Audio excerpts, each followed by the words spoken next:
Хөрмәтле өләсәйләр, ата-әсәләр, балалар, был әйберләрнең барыһы ла безгә ата-бабаларыбыздан буын-буынга мирас итеп тапшырылган аманат. Уларны хаклап, яклап, данлап, файдаланып, киләһе буынга калдыру безнең изге бурысыбыз.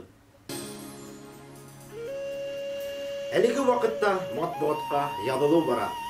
Инде бер буатка якын нисәмә буын башкорт балаларын милли рухта тәрбияләгән Аманат журналы ла һезнең яклауга мохтаҗ. Аманатка язылыгыз, таратыгыз һәм яратыгыз.